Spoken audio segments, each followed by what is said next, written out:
आज अयोध्या में रामलला के साथ भारत का स्व लौट के आया है।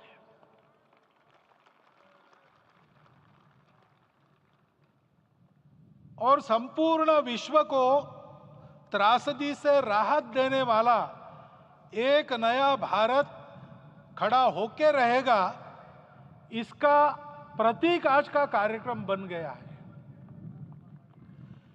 ऐसे समय में आपके उत्साह का, आपके आनंद का वर्णन कोई नहीं कर सकता। हम यहां पर अनुभव कर रहे, पूर्ण देश में यही वातावरण है। छोटे छोटे मंदिर के सामने दूरदर्शन पर इस कार्यक्रम को सुनने वाले हमारे समाज के करोड़ों बंधु वहां पहुंच न पाए, ऐसे घर घर के हमारे नागरिक सज्जन, माता भगिनी सब भाव विभोर है, सब में आनंद है, सब में उत्साह है। और ऐसे समय में जोश की बातों में थोड़ी सी होश की बात करने का काम मुझे ही दिया जाता है। आज हमने सुना कि इस प्राण प्रतिष्ठा महोत्सव में पधारने के पूर्व प्रधानमंत्री जी ने कठोर व्रत रखा। जितना कठोर व्रत रखने को कहा था, उससे कई गुना अधिक कठोर व्रताचरण उन्होंने किया। मेरे पुराना उनसे परिचय है, मैं जानता हूं वो तपस्वी है ही, परंतु वो अकेले तप कर रहे हैं, हम क्या करेंगे। अयोध्या में रामलला आए, अयोध्या से बाहर क्यों गए थे? रामायण में क्यों गए थे बाहर? तो अयोध्या में कलह हुआ। अयोध्या उस पुरी का नाम है जिसमें कोई द्वंद्व नहीं, जिसमें कोई कलह नहीं, जिसमें कोई दुविधा नहीं। वो हुआ 14 वर्ष वनवास में गए।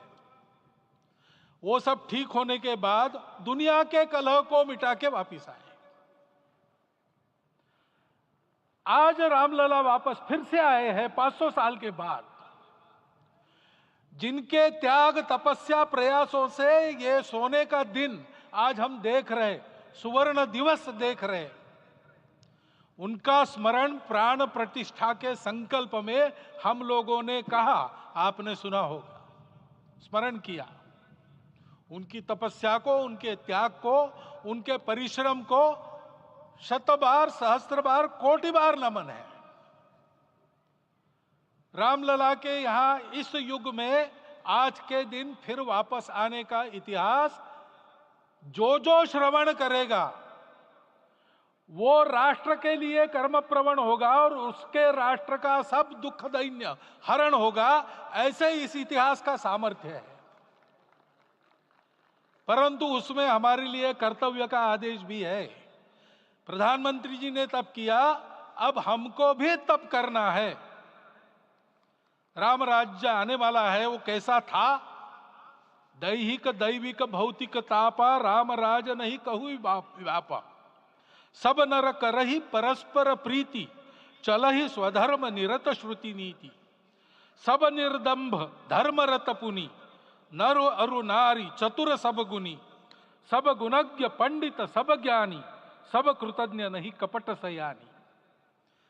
राम राज्य के सामान्य नागरिकों का जो वर्णन है, हम भी इस गौरवमय भारतवर्ष की संतानें हैं। कोटि कोटि कंठ उसका जयगान करने वाले हमारे हैं। हमको इस प्रकार के व्यवहार को रखने का तप आचरण करना पड़ेगा। हमको भी सारे कलह को विदाई देनी पड़ेगी। छोटे छोटे परस्पर मत रहते हैं, छोटे छोटे विवाद रहते हैं, उसको लेकर लड़ाई करने की आदत छोड़ देनी पड़ेगी। आखिर है क्या? ये बात बताइए, वो सामान्य नागरिक कैसे थे? निर्दंभ, प्रामाणिकता से आचरण करने वाले, केवल बातें करने वाले नहीं और बातें करके उसका अहंकार पालने वाले नहीं थे, काम करते थे, आचरण करते थे और अहंकार नहीं था, ऐसे वो थे। और धर्मरत थे यानी क्या थे, इस पर कठिन भाषा में प्रवचन बहुत लंबा हो सकता है, लेकिन थोड़े में धर्म के जो 4 मूल्य जिनकी चौखट पर धर्म है, ऐसा श्रीमद् भागवत में बताया है, सत्य, करुणा, शुचिता, तपस, उसका आज हमारे लिए युगानुकूल आचरण क्या है? तो सत्य कहता है कि सब घटों में राम है, ब्रह्म सत्य है, वही सर्वत्र है। तो हमको ये जानकर आपस में समन्वय से चलना होगा, क्योंकि हम चलते हैं, सबके लिए चलते हैं, सब हमारे हैं, इसलिए हम चल पाते हैं। और इसलिए आपस में समन्वय रखकर व्यवहार करना, यह धर्म का पहला जो पैर है, सत्य, उसका आचरण है। करुणा दूसरा कदम है, उसका आचरण है सेवा और परोपकार। सरकार की कई योजनाएं गरीबों को राहत दे रही, सब हो रहा है, लेकिन हमारा भी कर्तव्य है, ये सब समाज बांधव हमारे अपने बंधु है।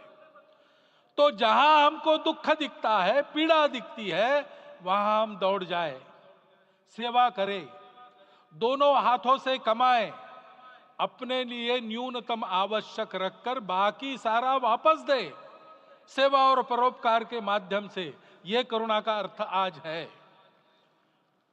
शुचिता पर चलना है, यानी पवित्रता होनी चाहिए। पवित्रता के लिए संयम चाहिए, अपने को रोकना है। सब अपनी इच्छाएं, सब अपने मत, सब अपनी बातें ठीक होंगी ही ऐसा नहीं, और होगी तो भी अन्यों के भी मत है, अन्यों की भी इच्छाएं हैं, और इसलिए अपने आप को संयम में रखते हैं तो सारी पृथ्वी सब मानवों को जीवित रखेगी। गांधी जी कहते थे, earth has enough for everyone's need but it cannot satisfy everyone's greed. तो लोभ नहीं करना, संयम में रहना और अनुशासन का पालन करना, अपने जीवन में अनुशासित रहना, अपने कुटुंब में अनुशासन रहना, अपने समाज में अनुशासन रहना। सामाजिक जीवन में नागरिक अनुशासन का पालन करना। भगिनी निवेदिता कहती थी कि स्वतंत्र देश में नागरिक संवेदना रखना और नागरिक अनुशासन का पालन करना, यही देशभक्ति का रूप है। इससे जीवन में पवित्रता आती है। और तपस का तो मूर्तिमान उदाहरण आपके सामने आज दिया गया। व्यक्तिगत तपस तो हम करेंगे, सामूहिक तपस क्या है? संगच्छध्वम संवदध्वम संवो मनांसी जानता। हम साथ चलेंगे, बोलेंगे आपस में, उसमें से एक सहमति का संवाद निकालेंगे, एक ही भाषा बोलेंगे, वो वाणी मन वचन कर्म समन्वित होगा और मिलके चलेंगे, अपने देश को विश्व गुरु बनाएंगे। ये तपस हम सबको करना है। 500 वर्षों तक अनेक पीढ़ियों ने लगकर परिश्रम करके, प्राणों का बलिदान देके, खून पसीना बहाकर आज ये आनंद का दिन सारे राष्ट्र को उपलब्ध करा दिया। उन सब के प्रति हमारे मन में कृतज्ञता है। मैं यहां बैठता हूं तो मेरे मन में विचार आता है कि मुझे बिठाया, मैंने क्या किया? वो तो जो उन्होंने किया उसका प्रतिनिधि भी मुझे बनाया गया है। उस प्रतिनिधि के नाते मैं ये अवदान स्वीकार करता हूं और उन्हीं को अर्पण करता हूं। परंतु उनका ये व्रत हमको आगे लेके जाना है। जिस धर्म स्थापना विश्व में करने के लिए राम का अवतार हुआ था, उस धर्म स्थापना को अनुकूल स्थिति अपने आचरण में, अपने देश में उत्पन्न करना, यह अपना कर्तव्य बनता है। रामलला आए हैं हमारे मन को आह्लादित करने के लिए, उत्साही करने के लिए, प्रेरणा देने के लिए, साथ साथ इस कर्तव्य की याद दिलाकर उसमें कृति प्रवण करने के लिए आए हैं। उनका आदेश सर पे लेके हम यहां से जाए। सब लोग तो यहां आ नहीं सके, लेकिन वो सुन रहे, देख रहे। अभी इसी क्षण से इस व्रत का पालन हम करेंगे तो मंदिर निर्माण पूरे होते होते विश्व गुरु भारत का निर्माण भी पूरा हो जाएगा। इतनी क्षमता हम सबकी है। इसका मैं एक बार स्मरण देता हूं, आप सबको धन्यवाद देता हूं और मेरे 4 शब्द समाप्त करता हूं। भारत के यशस्वी प्रधानमंत्री माननीय नरेंद्र भाई मोदी जी अपने मनोभाव प्रकट करेंगे।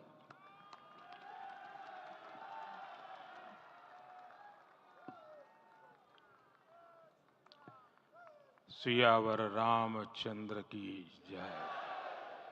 सियावर रामचंद्र की जय। श्रद्धेय मंच, सभी संत एवं ऋषिगण,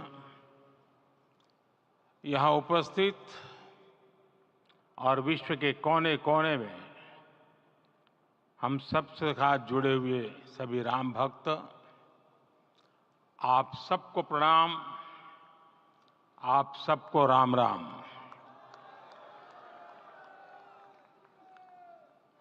आज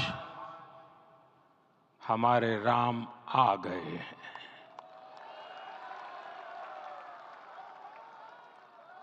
सदियों की प्रतीक्षा के बाद हमारे राम आ गए हैं।